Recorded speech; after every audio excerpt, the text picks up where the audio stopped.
Oke, 3, 2, 1, kamera roll action. Assalamualaikum warahmatullahi wabarakatuh.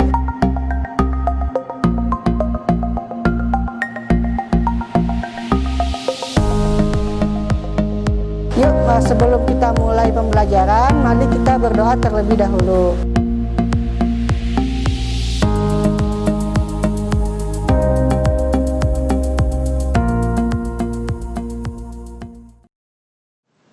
Bismillahirrahmanirrahim. Assalamualaikum warahmatullahi wabarakatuh. Selamat siang anak-anak semuanya.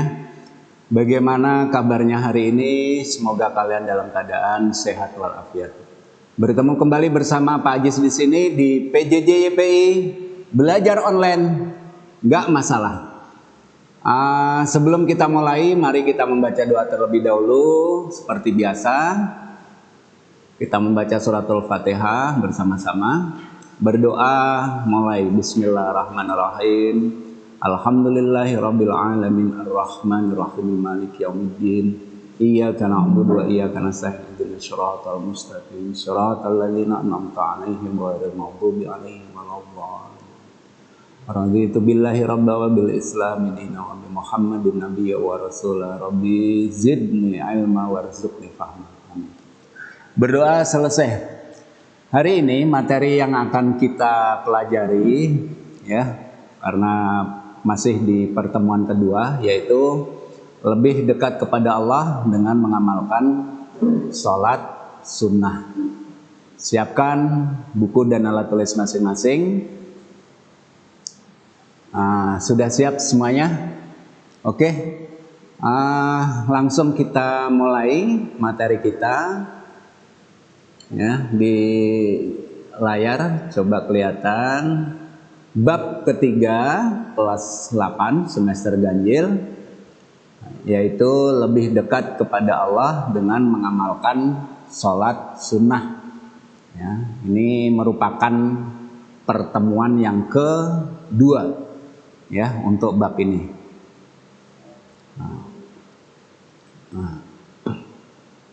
Pada pertemuan yang pertama, tugasnya sekali lagi Pak Guru mengingatkan jangan sampai tidak dikerjakan.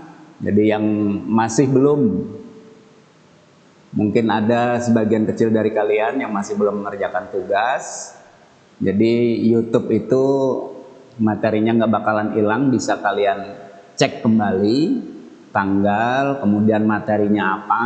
Jadi yang belum masih bisa mengerjakan, asalkan nanti linknya tepat, link PA atau ya link pendidikan agama dan budi pekerti yang Pak Guru kasih. Mengingatkan kembali tugas yang pertama yang bab ketiga, 2 minggu yang lalu insya Allah. Yang pertama jelaskan pengertian sholat sunnah, kemudian sebutkan sholat sunnah yang dikerjakan secara berjamaah ya, sebutkan sholat sunnah yang dikerjakan secara munfarid,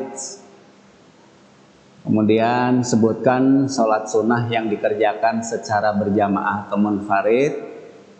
Yang terakhir jelaskan pengertian sholat Idul Fitri ya, itu pertemuan pertama yang bab ketiga. Pada pertemuan yang kedua untuk saat ini nanti akan kita lanjutkan, yaitu sholat sunnah yang dikerjakan secara berjamaah. Sholat sunnah yang dikerjakan secara berjamaah nanti sekilas Pak Guru sampaikan. Kalau nggak salah pada pertemuan yang pertama udah disinggung ya sedikit, mungkin ini sebagai penekanan, penguatan. Tapi sebelum kita bahas materinya, minggu yang lalu kita sempat adakan ulangan untuk pendidikan agama dan budi pekerti kelas 8. Coba yang masih memegang lembar ulangannya bisa dicek kembali, nanti bisa kita koreksi bersama.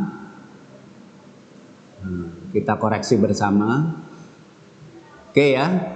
Nah, kita tunggu ya, yang kertas ulangannya waktu itu yang disampaikan atau yang dikirim ke Pak Guru kan hanya foto. Jadi mudah-mudahan semua tugas baik itu pendidikan agama dan budi pekerti ataupun tugas-tugas yang lain, kalau bisa diusahakan jangan sampai hilang, dikumpulkan sebagai bukti nanti ya. Siapa tahu belum sempat masuk ke link ataupun belum sempat terkirim, ataupun mungkin sempat japri lewat WA tapi kehapus dan lain sebagainya, karena kemungkinan bisa aja terjadi berkaitan dengan PJJ kita yang pertama kali. Sekali lagi, Bapak dan Ibu Guru serta sekolah tidak akan memberatkan ya, tidak ada niatan untuk memberatkan kalian. Yang jelas tugas dikerjakan, dikirimnya nanti apabila mengalami kendala atau kesulitan ya, bisa disimpan terlebih dahulu. Yang penting ada bukti bahwa kalian mengerjakan. Oke ya, mungkin udah disiapkan. Yang pertama, pertanyaan pertama, kitab Allah ya, kitab Allah yang wajib kita amalkan isinya. Nah, ini mengingatkan kembali, kitab Allah ada berapa? Ya, kitab Allah yang wajib kita percayai. Kitab Allah yang wajib kita percayai ada 4. Insya Allah semuanya hafal, yaitu kitab Zabur, kemudian kitab Taurat, kitab Injil, dan kitab Al-Quran. Tapi di sini pertanyaannya adalah yang wajib kita amalkan isinya. Yang wajib kita amalkan isinya adalah ya apa? Jawaban yang betul adalah yang D, Al-Quran ya, karena kitab suci kita adalah Al-Quran. Jadi yang wajib kita amalkan isinya adalah kitab suci Al-Quran. Oke ya.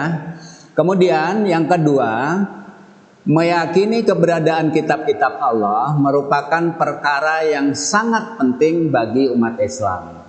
Sebagai orang yang beriman kepada kitab Allah, berarti kita harus meyakini keberadaan kitab-kitab Allah merupakan perkara yang sangat penting bagi umat Islam, bagi kita semuanya. Sebagai orang yang beriman kepada kitab Allah, berarti kita harus mempercayai dan mengamalkan semua isi kitab Allah Subhanahu wa Ta'ala. Kira-kira betul apa enggak? Kalau mempercayai dan mengamalkan semua isi. Nah, ini jawabannya mempercayainya betul, tapi kalau mengamalkan semua isi kitab Allah, ini yang salah. Jadi yang wajib kita amalkan isinya hanya kitab suci Al-Quran. Oke ya, berarti jawaban A termasuk jawaban yang salah. Kemudian yang B, percaya atau yakin bahwasanya kitab-kitab itu betul-betul atau benar-benar wahyu dari Allah Subhanahu wa Ta'ala. Nah, ini jawaban yang betul, berarti jawaban yang B. Jadi yang C dan D nggak usah kita baca atau nggak usah kita bahas kembali. Jadi sebagai orang yang beriman kepada kitab Allah, percaya bahwasanya semua kitab, baik itu kitab Zabur, kitab Taurat, kitab Injil, serta kitab suci Al-Quran, itu semuanya benar-benar ya wahyu dari Allah Subhanahu wa Ta'ala yang diturunkan kepada para rasulnya. Oke ya, berarti nomor 2, jawaban yang benar adalah apa? Yang B. Kemudian nomor 3, dalam Al-Quran disebutkan ada 4 kitab yang diturunkan kepada 4 rasul. Nah, diingat kembali 4 kitab itu kitab apa aja? Nah, ya betul, kitab Zabur, kitab Taurat, kitab Injil, dan kitab suci Al-Quran. Kemudian kitab-kitab itu diturunkan kepada nabi atau rasul siapa saja, insya Allah semuanya hafal. Jadi dari pilihan jawaban A, B, C maupun D, kira-kira keempat rasul tersebut yang mana? Nah, bisa jadi ada di antara pilihan A, B, C, dan D ada nabi yang memang tidak masuk dalam penerima salah satu kitab Allah. Kira-kira kalau jawaban A berarti Nabi Nuh bukan termasuk salah satu nabi yang kemudian yang B, sekali lagi yang B, kira-kira ada nabi yang tidak termasuk dari keempat rasul? Nabi Ibrahim berarti bukan termasuk rasul yang menerima salah satu kitab-kitab Allah. Kemudian yang C, itu di situ ada salah satu nabi atau Nabi Nuh yang tidak merupakan penerima salah satu dari keempat kitab-kitab Allah. Berarti jawaban yang betul adalah yang D, Nabi Musa menerima kitab suci Taurat, kemudian Nabi Daud menerima kitab suci Zabur, Nabi Isa menerima kitab suci Injil, kemudian Nabi Muhammad SAW menerima kitab suci Al-Quran. Berarti jawaban yang tepat untuk pertanyaan nomor 3 adalah yang D. Oke, kemudian nomor berikutnya adalah nomor 4. Allah Subhanahu wa taala berfirman yang artinya sesungguhnya kami menurunkannya berupa Al-Quran dengan berbahasa bla bla bla ya titik-titik agar kamu memahaminya. Quran surat Yusuf ayat 2. Mungkin yang ingat ya, dalil nakli ini Al-Quran memakai bahasa Arab sesuai dengan firman Allah surat Yusuf ayat 2. Berarti jawaban yang tepat adalah B. Kemudian nomor 5. Ini rasul-rasul penerima yang hafal, rasul penerima kitab suci.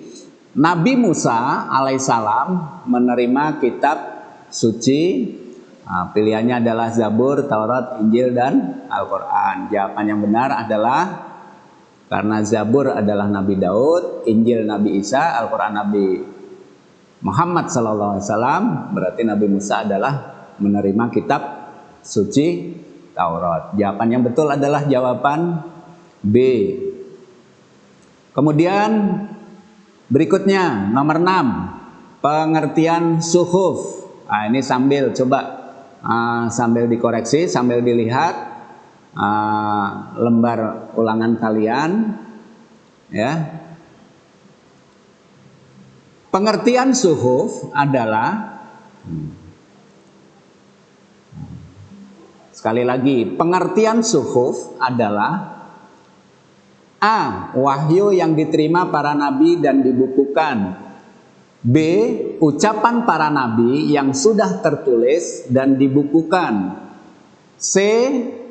Ketetapan para sahabat nabi yang telah dibukukan. Kemudian D. Ya, lembaran wahyu Allah Subhanahu wa ta'ala. Jadi jawaban yang tepat adalah ya, lembaran wahyu Allah Subhanahu wa ta'ala yang tidak dibukukan. Jawaban yang tepat adalah yang D.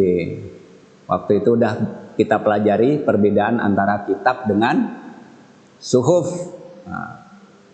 Jadi jawaban yang tepat adalah lembaran wahyu Allah Subhanahu wa ta'ala yang tidak dibukukan. Oke, sambil dikoreksi. Kemudian yang ketujuh, berikut yang termasuk penerapan. Ini udah menginjak, kalau nggak salah insya Allah bab yang kedua, perilaku jujur di lingkungan rumah. Berikut yang termasuk penerapan perilaku jujur di lingkungan rumah adalah A. Meminjamkan pensil kepada teman. B. Mengakui kesalahan dan meminta maaf kepada kedua orang tua. C. Mengembalikan buku di perpustakaan tepat waktu. D. Meminta izin guru ketika hendak keluar kelas.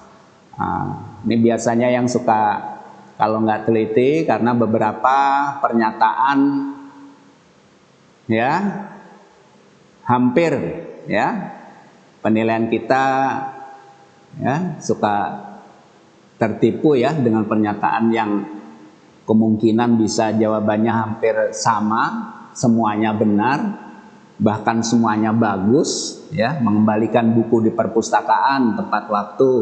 Nah, ini contoh penerapan perilaku jujur, cuman kalau perpustakaan yang jelas bukan di lingkungan rumah. Nah, ini yang pastinya adalah di lingkungan sekolah. Jadi jawaban yang paling tepat untuk penerapan perilaku jujur di lingkungan rumah adalah mengakui kesalahan dan meminta maaf kepada kedua orang tua, ya, mengakui kesalahan dan meminta maaf kepada kedua orang tua. Oke. Kemudian nomor 8. Allah Subhanahu wa taala melarang manusia melakukan perjudian dan minum-minuman keras atau bisa kita sebut dengan khamar. Sekali lagi Allah Subhanahu wa taala melarang manusia melakukan perjudian dan minum-minuman keras atau kita sebut khamar sesuai dengan firman-Nya ya. Nah, ini sekali lagi diingat-ingat, kalau ayat Al-Quran maupun hadis kita sebut dengan istilah dalil apa? Dalil nakli. Dalil nakli itu dalil atau bukti yang bersumber, yang didasarkan dari Al-Quran dan hadis. Ya, atau bisa kita bilang nomor 8, dalil nakli yang menerangkan bahwasanya Allah melarang manusia melakukan judi dan minum-minuman keras ada dalam surat Al-Baqarah ayat 219. Al-Baqarah ayat 219. Ini ada ayatnya. A'udzubillahi minasyaitonirrajim. Bismillahirrahmanirrahim. Yas'alunaka 'anil khamri wal maisir qul fihima itsmun kabir wa manafi'u linnas wa itsmuhuma akbaru min naf'ihima wa yas'alunaka madza yunfikuna qulil afwa kadzalika yubayyinullahu lakum yubayyinullahu lakumul ayat la'allakum tatafakkarun. Artinya mereka bertanya kepadamu tentang khamar dan judi. Katakanlah pada keduanya itu terdapat dosa besar dan beberapa manfaat bagi manusia, tetapi dosa keduanya lebih besar dari manfaatnya. Dan mereka bertanya kepadamu apa yang mereka nafkahkan, katakanlah yang lebih dari keperluan. Demikianlah Allah menerangkan ayat-ayatnya kepadamu supaya kamu berpikir. Al-Baqarah ayat 219. Nah, itu tentang larangan judi dan minuman keras. Harus diingat ya. Insya Allah mudah-mudahan hafal. Nggak susah menghafalkannya. Al-Baqarah 219. Kemudian berarti jawabannya yang betul adalah yang B. Nomor 9, berikut yang termasuk perilaku jujur di sekolah. Nah, kalau tadi ada perilaku jujur di rumah, di lingkungan. Nah, sekarang perilaku jujur di sekolah adalah A. Menyontek saat ulangan. B. Mengembalikan barang milik tetangga. Nah, ini sekilas betul mengembalikan barang milik tetangga. Ya, tapi ini perilaku jujur di lingkungan kita. Yang C, minta izin guru bila ingin keluar kelas. D, minta izin orang tua bila mau keluar rumah. Nah, yang D pun juga betul, tapi ini di lingkungan rumah atau tempat tinggal kita. Jadi jawaban yang tepat, perilaku jujur di sekolah adalah minta izin guru bila ingin keluar kelas. Ini salah satu penerapan perilaku jujur di sekolah. Ya, jawabannya adalah yang C. Nomor 10. Nah, nanti setelah ini kalian bisa menilai kira-kira saya dapat nilai berapa, salah berapa, atau mungkin betul semuanya. Alhamdulillah. Ya, jadi bisa dikoreksi lagi lembar ulangannya. Nomor 10. Berikut yang termasuk bahaya perjudian adalah, kira-kira A, B, C, dan D. Apa ini? Berikut yang termasuk bahaya perjudian adalah, betul, jawabannya adalah yang C, menghilangkan harta ya dalam waktu singkat. Nah, ini jawaban salah satu bahaya perjudian ya. Bisa saja merusak perekonomian rumah tangga ya, menghilangkan harta dalam waktu yang singkat. Yang jelas judi nggak mungkin meningkatkan ketakwaan pada Allah. Judi adalah bahayanya adalah menghilangkan harta dalam waktu yang singkat ya. Menang itu ya salah satu dari godaan setan. Nggak ada orang yang judi bahagia atau kaya. Yang jelas hartanya satu saat pasti akan lenyap. 11. Berikut yang termasuk akibat perilaku dusta atau bohong adalah, nah, jelas ya di layar, insya Allah tulisannya jelas.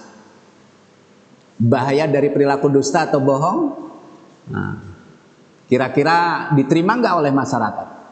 Nah, nggak mungkin jawabannya B. Yang jelas orang yang suka dusta atau bohong pastinya akan mendapat dosa. Berarti jawaban yang tepat adalah D. Orang yang dusta atau bohong nggak bakalan banyak teman. Orang yang sering dusta atau bohong nggak bakalan diterima, ya, nggak bakalan mendapat kepercayaan, ya, pastinya akan dijauhin teman, akan dijauhi oleh masyarakat, nggak bakalan dipercaya lagi oleh siapapun. Nah, itu orang yang suka akibat ya sering berperilaku dusta atau bohong. Makanya sekali lagi ya, usahakan jadilah anak-anak yang punya perilaku jujur ya. Orang yang jujur itu pastinya akan banyak teman ya, disenangi oleh masyarakat, dapat kepercayaan lebih dari siapapun. Nah, itu keuntungan atau manfaat perilaku jujur. Kebalikannya adalah perilaku dusta atau bohong, pastinya akan dijauhi teman, masyarakat, atau mungkin gak bakalan dapat kepercayaan dari orang. Nah, berarti jawaban yang tepat adalah yang D. Kemudian 12. Berikut hal yang terpenting untuk meraih posisi yang paling mulia di surganya Allah adalah, nah, bisa dilihat jawaban A, B, C, dan D. Hal yang terpenting untuk meraih posisi yang paling mulia di surganya Allah hanyalah takwa dan amal soleh. Oke ya, jelas ya, jawabannya adalah B. Oke, nomor 13, tapi sebelumnya jangan kemana-mana dulu. Setelah ini kita akan lanjutkan kembali. Tetap di PJJ YPI, belajar online, nggak masalah.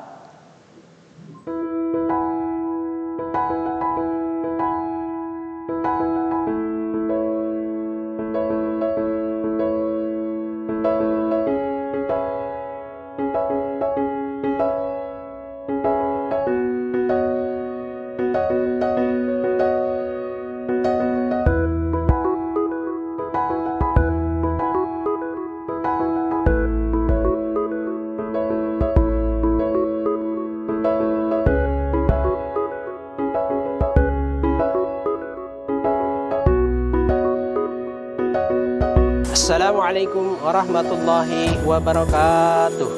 Peserta didik YPI yang budiman, ikutilah pembelajaran pendidikan agama Islam dan budi pekerti di channel YouTube YPI setiap hari Kamis pukul 14 sampai dengan selesai. YPI di hati, berprestasi dan berakhlakul kalimah. Subhanallah walhamdulillah wala ilaha illallah wallahu akbar.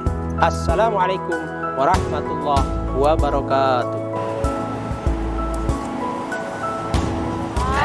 Lapangan YPI sekarang udah bagus, habis dicat, warnanya bagus, catnya baru, suasananya menyenangkan loh.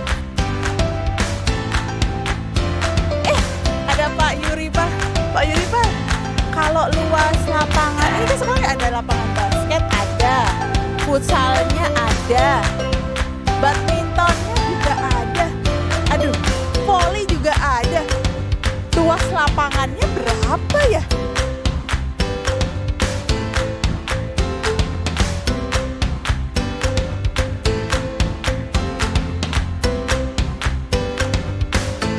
Untuk anak-anak semua, ternyata matematika itu bisa buat ngitung luas lapangan voli. Jadi, jangan lupa saksikan pelajaran matematika. Dan kalian bisa ikuti di PJJ SMP YPI. Belajar online gak masalah. Setiap hari Kamis jam 1 siang hanya di YouTube SMP YPI Pulau Gadung. Belajar online gak masalah.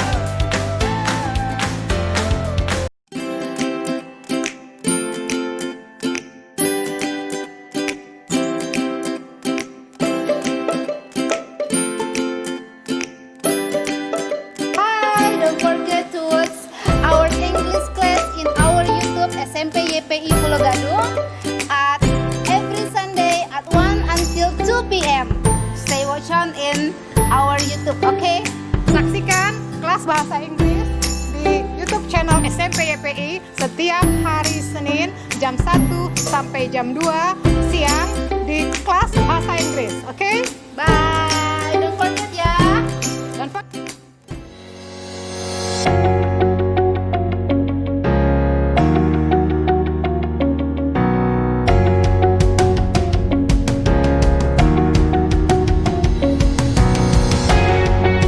Jangan lupa saksikan mata pelajaran PPKN setiap hari Senin jam 2 sampai jam 3 sore. Hanya di channel YouTube SMP YPI Pulau Gadung.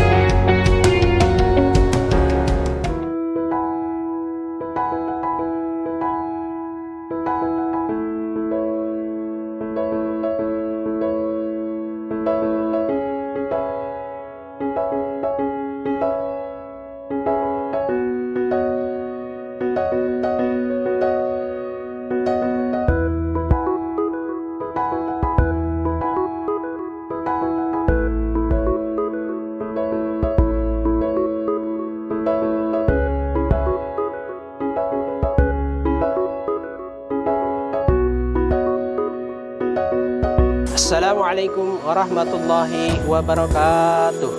Peserta didik YPI yang budiman, ikutilah pembelajaran pendidikan agama Islam dan budi pekerti di channel YouTube YPI setiap hari Kamis pukul 14 sampai dengan selesai. YPI di hati, berprestasi dan berakhlakul kalimah. Subhanallah walhamdulillah wala ilaha illallah wallahu akbar. Assalamualaikum warahmatullahi wabarakatuh.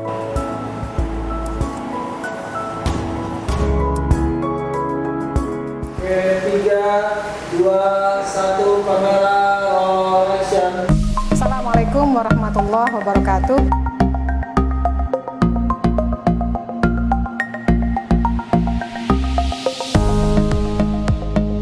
Yuk, sebelum kita mulai pembelajaran, mari kita berdoa terlebih dahulu.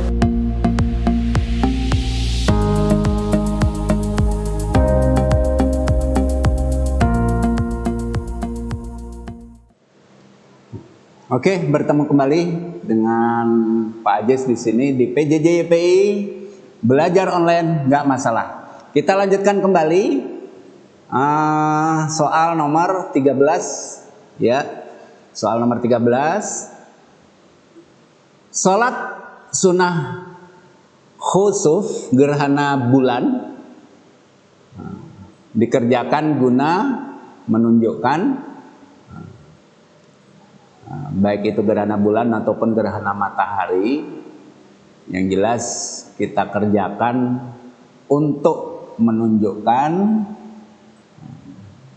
bukan kehebatan teknologi ataupun keajaiban dunia, tapi yang jelas fenomena gerhana bulan dan gerhana matahari merupakan tanda kebesaran Allah Subhanahu wa taala.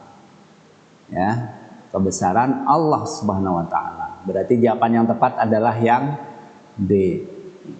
Kemudian 14, berikut sholat sunnah yang boleh dikerjakan secara berjamaah ataupun boleh dikerjakan secara munfarid atau sendiri-sendiri. Kira-kira sholat apa? Ya. Berikut sholat sunnah yang boleh dikerjakan secara berjamaah maupun boleh juga dikerjakan secara munfarid atau sendiri. Sholat istikharah, sholat istikharah ini sholat yang dikerjakan secara munfarid. Kemudian istisqa dikerjakan secara berjamaah, Idul Fitri secara berjamaah. Berarti sholat yang boleh dikerjakan baik itu berjamaah ya, ataupun munfarid sendiri-sendiri adalah, insya Allah udah hafal ya, waktu itu pertemuan pertama udah kita bagi-bagi sholat apa ya, sholat sunnah yang boleh dikerjakan secara berjamaah, sholat apa saja. Kemudian sholat sunnah yang boleh dikerjakan secara munfarid sendiri apa saja. Kemudian sholat sunnah yang boleh baik itu dikerjakan secara berjamaah, boleh juga dikerjakan secara munfarid. Jawaban yang tepat adalah sholat witir salah satunya ya. Kemudian 15, berikut adalah sholat sunnah yang dikerjakan secara munfarid ya, secara munfarid. Sholat istisqa, sholat istisqa ini dikerjakan secara berjamaah, berarti jawabannya bukan A. Kemudian Idul Adha, Idul Adha ini sholat sunnah yang dikerjakan secara berjamaah. Yang C, Idul Fitri juga sama, sholat sunnah yang dikerjakan secara berjamaah, berarti jawabannya adalah sholat istikharah, sholat yang boleh dikerjakan secara munfarid saja. Jawabannya berarti yang D. Nomor 15 jawabannya yang D. Kemudian oke. Nomor 16, sholat berjamaah lebih utama dibandingkan dengan sholat sendiri atau sholat munfarid. Sebab sholat berjamaah dapat, nah ini alasan kenapa sholat berjamaah lebih utama dibandingkan dengan sholat munfarid. Yang A meningkatkan kedudukan imam, nah ini salah. Yang B menimbulkan persaingan antar sesama. Nggak ada sholat berjamaah itu tujuannya untuk menimbulkan persaingan antar sesama, bukan. Berlomba-lomba menjadi imam, tidak ada istilah berlomba menjadi imam. Yang jelas keutamaan sholat berjamaah adalah yang D, mempererat silaturahmi antar sesama. Nah, ini salah satu hikmah atau fungsi atau keutamaan ya sholat berjamaah. Kemudian 17, sholat tahiyatul masjid. Nah, ini dikerjakan secara apakah berjamaah ataukah munfarid. ataukah boleh berjamaah, boleh juga munfarid, atau berjamaah lebih utama? Jadi jawaban yang tepat untuk sholat tahiyatul masjid adalah sholat sunnah yang dikerjakan secara munfarid atau sendiri. Nah, berarti jawabannya yang tepat adalah yang B. Nah, kemudian berikut sholat sunnah yang dikerjakan secara berjamaah adalah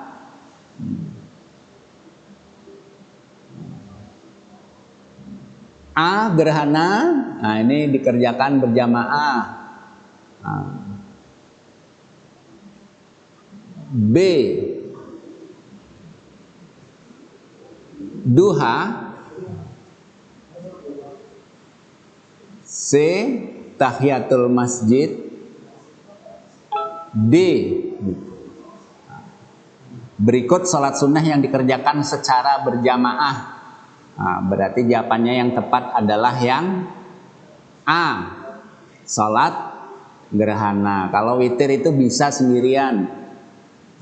Duha juga bisa sendirian. Kemudian nomor 19, sholat sunnah yang dikerjakan sendirian tanpa imam atau makmum disebut, nah, ini sholat munfarid ya. Jawabannya udah berulang kali tadi di depan dibahas.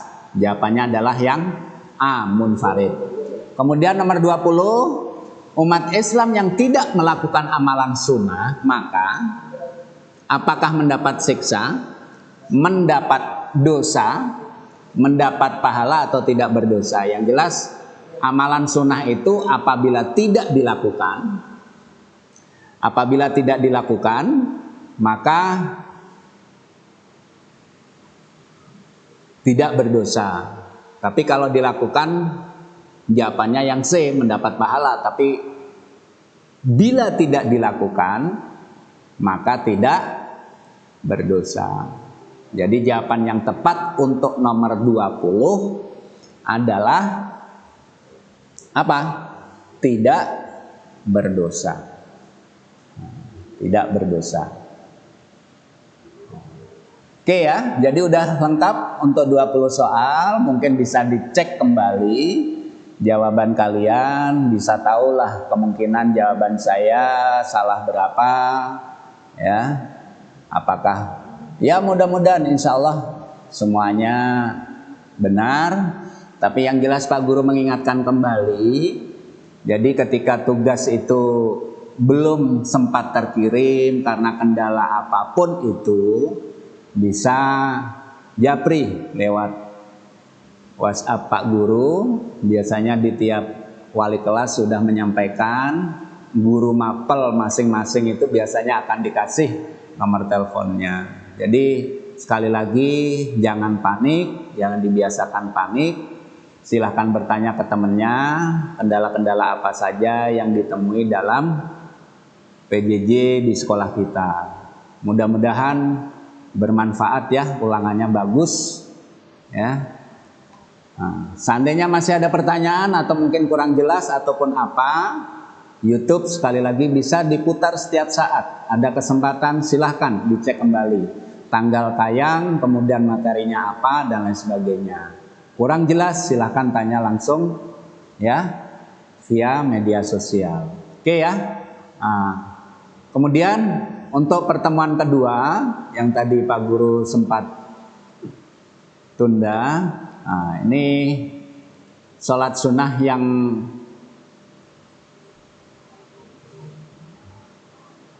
untuk pertemuan kedua ya, sholat sunnah yang dikerjakan secara berjamaah. Waktu itu yang pertama sudah kita bahas, yaitu sholat Idul Fitri. Nah, waktu itu langsung ke potong untuk tugas yang pertama. Sekali lagi, nah ini sekarang sholat sunnah yang dikerjakan secara berjamaah. Kita review kembali yang nomor 2, yaitu sholat Idul Adha. Sekali lagi, pengertian dari sholat Idul Adha adalah sholat sunnah 2 rakaat yang dilaksanakan pada hari raya, ya, hari raya Kurban atau hari raya Idul Adha. hukum melaksanakan sholat ini adalah sunat muakkad, sangat dianjurkan. Ya, waktu pelaksanaannya sholat Idul Adha itu pada pagi hari, ya, tanggal 10 Dzulhijjah. Nah, selain tanggal itu tidak ada sholat Idul Adha. Ya, sholat sunnah Idul Adha dilaksanakan pagi hari pada tanggal 10 Dzulhijjah. Nah, kemudian tata cara sholat Idul Adha sama dengan sholat Idul Fitri, baik waktu pelaksanaannya, hukumnya, nah hukumnya sama-sama sunnah muakkad, ya, hukumnya, tapi yang berbeda hanya niatnya saja, ya. Mungkin ini Pak Guru singkat saja karena waktu, ya.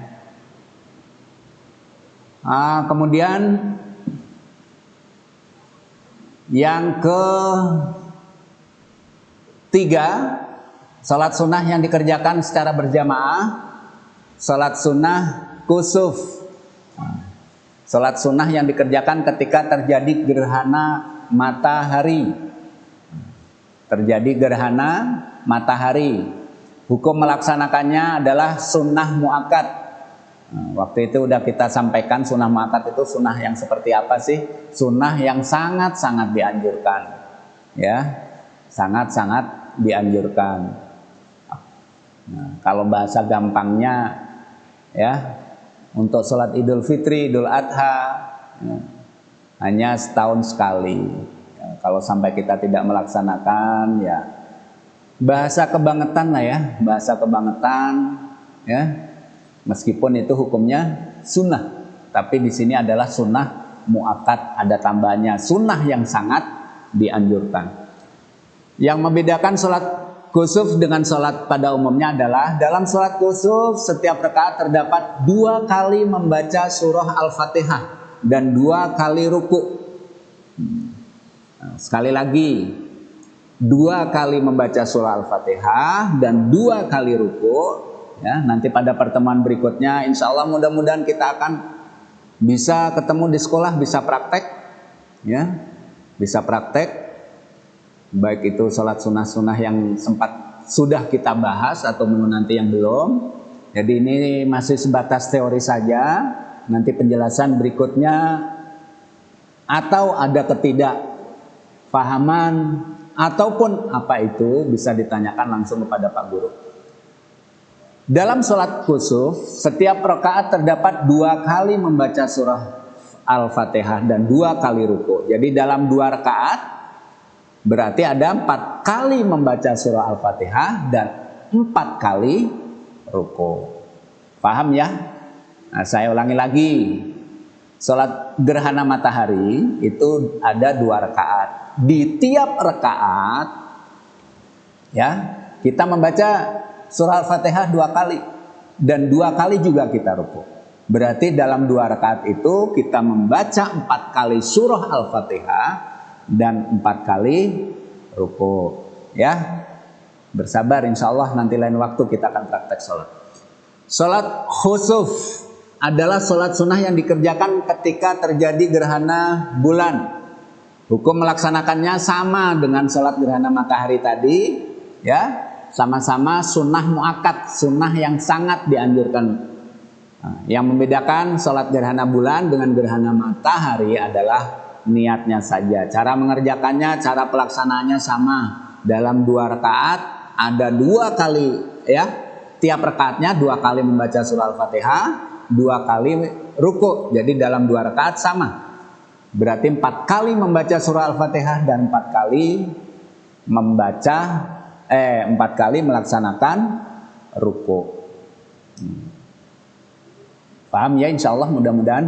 Kemudian waktu mengerjakannya sama, kalau gerhana bulan atau dalam gerhana matahari ya dikerjakan saat terjadi gerhana matahari. Nah, ketika sholat sunnah gerhana bulan ya dikerjakan pada saat terjadi gerhana bulan, waktunya loh ya, sampai dengan bulan itu utuh kembali. Atau ketika terjadi gerhana matahari, sholat gerhana matahari, ketika mulai terjadi gerhana matahari sampai matahari itu utuh kembali. Itu waktu pelaksanaannya, ya. Ya bisa pagi, bisa siang, bisa sore, dan lain sebagainya. Kemudian sholat sunnah yang dikerjakan secara berjamaah. Yang kelima adalah sholat istisqa. Sholat sunnah yang dikerjakan dengan tujuan, ya, untuk memohon diturunkannya hujan. Nah, mungkin ada dari kalian belum pernah seumur-umur ngalamin atau pernah ikut, ya, pernah ikut apa yang disebut dengan sholat istisqa. Apalagi ini musim kemarau, biasanya daerah-daerah, ya, yang sempat, ya, kena musibah atau ngalamin kesulitan mendapatkan air bersih, ya. Kita sering lihat di media sosial, ya.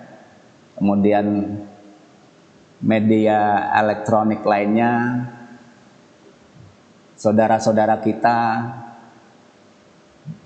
jalan berkilo-kilometer hanya untuk mencari air bersih pada musim kemarau. Nggak mungkin ya sholat istisqa ini, sholat sunnah ini dilaksanakan pada saat musim penghujan. Biasanya dilaksanakan, justru ini sholat ini ditujukan atau dikerjakan untuk memohon diturunkannya hujan. Jadi memohon tetap kepada Allah, bukan kepada yang lain, ya. Minta hujan kepada pohon yang nggak bisa, musyrik itu. Minta diturunkan hujan ke danau, minta diturunkan hujan ke kuburan. Naudzubillah summa naudzubillah. Jadi sholat istisqa adalah sholat sunnah yang dikerjakan untuk atau memohon diturunkannya hujan. Nah, tujuannya apa sampai kita harus, ya, disunahkan untuk sholat istisqa? Untuk mendekatkan diri kepada Allah, ya. Biar kita, ya, semakin ingat. Bisa jadi kita selama ini lupa, ya, kewajiban-kewajiban kita sebagai, ya, manusia. Kemudian memohon ampun. Bisa jadi selama ini kita banyak dosa, ya. Ya. Kemudian berdoa, ya, dalam sholat ini jelas doanya yang utama adalah mohon segera diturunkan hujan. Nah, itu namanya sholat istisqa. Kemudian satu, nah, itu tadi ada 5, ya. Nah, ada 5 sholat sunnah yang dikerjakan secara berjamaah. Pertama Idul Fitri, Idul Adha, kemudian gerhana matahari, gerhana bulan, serta doa sholat untuk minta hujan atau sholat istisqa. Nah, kemudian yang terakhir sholat sunnah.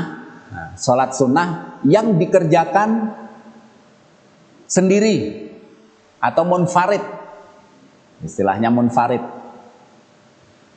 Yang pertama adalah sholat rawatib. Sholat rawatib adalah sholat sunnah yang dikerjakan sebelum dan sesudah, atau sesudah sholat fardu. Nah, itu namanya sholat rawatib.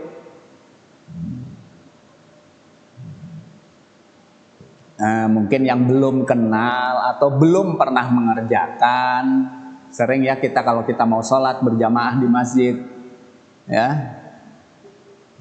Ini yang biasa mungkin kita lihat, ya. Ada yang belum masuk iqomah atau belum mulai sholat kok udah ada yang sholat 2 rakaat dan lain sebagainya, ya. Bisa jadi itulah yang disebut dengan sholat rawatib, karena masih ada lagi namanya sholat tahiyatul masjid, nanti kita bahas. Jadi sholat rawatib itu adalah sholat sunnah yang dikerjakan sebelum atau sesudah sholat fardu.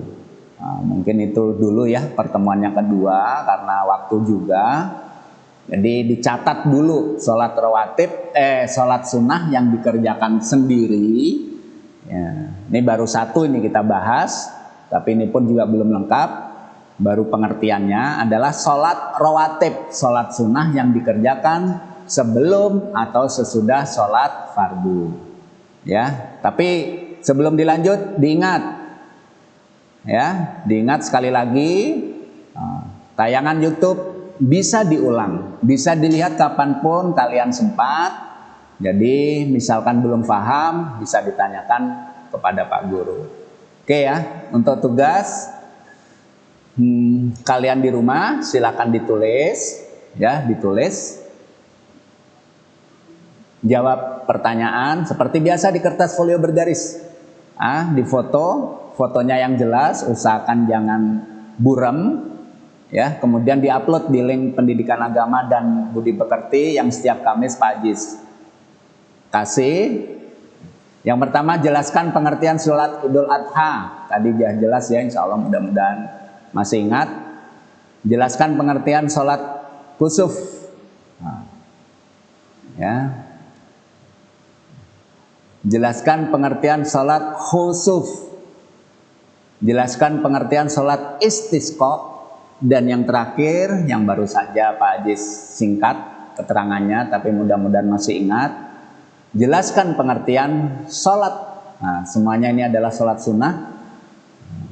Nomor 1 sampai 4 itu sholat sunnah yang dikerjakan secara berjamaah. Yang kelima adalah sholat sunnah yang dikerjakan secara sendiri-sendiri ataupun munfarid. Jelaskan pengertian sholat sunnah rawatib. Ya, silakan ditulis. Yang jelas pesan Pak Guru, sayangi diri dan keluarga. Jaga kesehatan, tetap patuhi protokol kesehatan. Ya, demikian materi anak-anak untuk pembelajaran hari ini.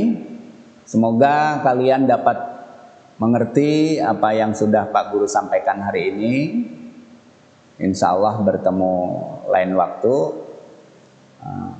Bapak Ibu berharap anak-anak tetap menjaga kesehatan, semangat dalam belajar, agar kita dapat kembali belajar di sekolah, bertemu dengan teman-teman dan Bapak Ibu guru.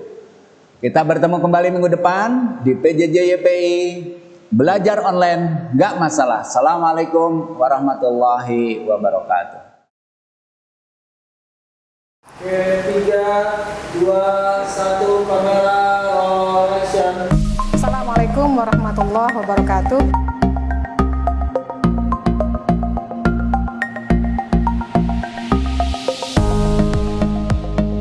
Yuk, sebelum kita mulai pembelajaran, mari kita berdoa terlebih dahulu.